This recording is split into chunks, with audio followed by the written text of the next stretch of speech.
இன்றைக்கி பிகினர்ஸ்க்கான chicken biryani rice உடையாமல் உதிரி உதிரியாக அடிப்பிடிக்காமல் எப்படி செய்கிறதுன்னு பார்க்கலாம். நான் இன்றைக்கி 1/2 kg சிக்கனுக்கு 1/2 kg ரைஸ் யூஸ் பண்ணி பிரியாணி செஞ்சுருக்கேன். ஃபஸ்ட்டு சிக்கனை மேரினேட் பண்ணி வச்சுப்போம். சிக்கனில் 2 டேபிள் ஸ்பூன் தயிர் விட்டுட்டு தேவையான அளவு உப்பு சேர்த்துட்டு 1 டேபிள் ஸ்பூன் காஷ்மீரி மிளகாய்த்தூள் 1 டேபிள் ஸ்பூன் இஞ்சி பூண்டு பேஸ்ட் இதெல்லாம் சேர்ந்து நல்லா கலந்து விட்டு 1/2 hour அப்படியே ஊற வச்சுப்போம். இப்போ பிரியாணி மசாலா ரெடி பண்ணிடலாம். அதுக்கு ஒரு 5 ஏலக்காய், 10 கிராம்பு, ஒரு 4 துண்டு பட்டை, அன்னாச்சி பூ, கொஞ்சமாக கல்பாசி இதெல்லாம் சேர்த்து நல்லா ட்ரை ரோஸ்ட் பண்ணி அரைச்சி எடுத்துப்போம்.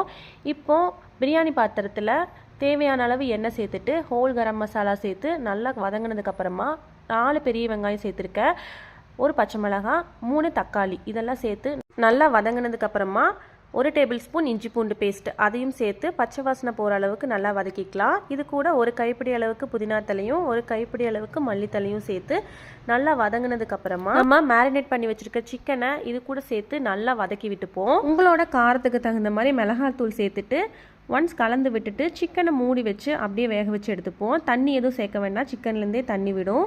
சிக்கன் 70% குக் ஆனதுக்கப்புறமா நம்ம அரைச்சி வச்சுருக்க பிரியாணி மசாலாலேருந்து 1 டேபிள் ஸ்பூன் இது கூட சேர்த்துட்டு இன்றைக்கி சீரக சம்பா பிரியாணி அரிசி எடுத்திருக்கேன். அதுக்கு 1 டம்ளர் அரிசிக்கு 1.5 டம்ளர் தண்ணி சேர்த்துட்டு இது கூடவே 1 டேபிள் ஸ்பூன் மல்லித்தூள் அதையும் சேர்த்துட்டு இந்த ஸ்டேஜில் உப்பு காரமெல்லாம் செக் பண்ணிக்கோங்க. தண்ணி நல்லா கொதிச்சு வந்ததுக்கப்புறமா அரிசி இது கூடவே சேர்த்துக்கலாம். அரிசியும் தண்ணியும் ஒரே அளவு வந்ததுக்கப்புறமா 1/2 லெமனோட ஜூஸும் ஒரு கைப்பிடி அளவுக்கு மல்லித்தலையும் புதினா தலையும் சேர்த்துட்டு 2 டேபிள் ஸ்பூன் நெய்யும் சேர்த்து இப்போ நம்ம தம் போட்டுக்கலாம். அதுக்கு வீட்டில் யூஸ் பண்ணாத பழைய தோசைக்கல்லை அடுப்பு மேலே வச்சுட்டு அடுப்பை லோ ஃப்ளேமில் வச்சுக்கோங்க. பிரியாணி பாத்திரத்தை அது மேலே வச்சு பிரியாணி பாத்திரத்துக்கு மேலே வெயிட் வச்சு ஒரு 25 நிமிஷம் லோ ஃப்ளேம்லேயே வச்சு தம் போட்டுப்போம். 25 நிமிஷத்துக்கு அப்புறமா அடுப்பை ஆஃப் பண்ணிவிட்டு எகெயின் 5 நிமிஷம் அப்படியே விட்டுடலாம். உடனே தம் ரிலீஸ் பண்ண வேண்டாம்.